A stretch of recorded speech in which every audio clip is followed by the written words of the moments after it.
বাংলাদেশ ব্যাংকের সহযোগিতায় শিগগিরই তারল্য সংকট কাটিয়ে ঘুরে দাঁড়াতে চায় দুর্বল ব্যাংকগুলো। বৃহস্পতিবার গভর্নরের সঙ্গে সাক্ষাৎ শেষে কথা জানান ন্যাশনাল ব্যাংকের চেয়ারম্যান আব্দুল আওয়াল মিন্টু। তিনি বলেন, ব্যাংকিং খাতের সংস্কারের লক্ষ্যে সরকারকে সব ধরনের সহযোগিতা করবে ব্যাংকগুলো। বাংলাদেশ ব্যাংকের নতুন গভর্নর দায়িত্ব নেন এমন এক সময় যখন ব্যাংক খাতে চরম অস্থিরতা এবং তারল্য সংকট।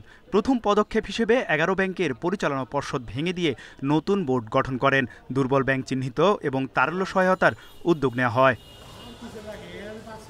১ মাস ধরে এ নিয়ে চলে আলোচনা।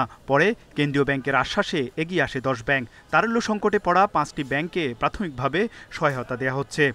যতটুকু সাহায্য সহযোগিতা প্রয়োজন সেটা ওনারা করবেন।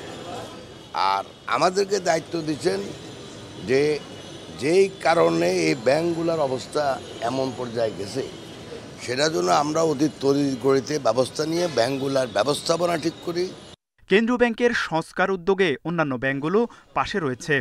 আমাদের তরফ থেকে ব্যাংকিং খাত থেকে যতটুকু প্রয়োজন সেই সাহায্য সহযোগিতা আমরা সরকারকে করব, যাতে করে ভবিষ্যতে ব্যাংকিং খাত কখনো কোনো দুষ্ট চক্রের হাতে না পড়ে এবং ব্যাংকিং খাত সর্বতোভাবে অর্থনৈতিক প্রবৃদ্ধি এবং উন্নয়নের জন্য কন্ট্রিবিউট করতে পারে। সংকটে থাকা অধিকাংশ ব্যাংকের পরিচালনা পর্ষদে আধিপত্য ছিল এস আলম গ্রুপের। তৌহিদ রানা, ইন্ডিপেন্ডেন্ট নিউজ, ঢাকা।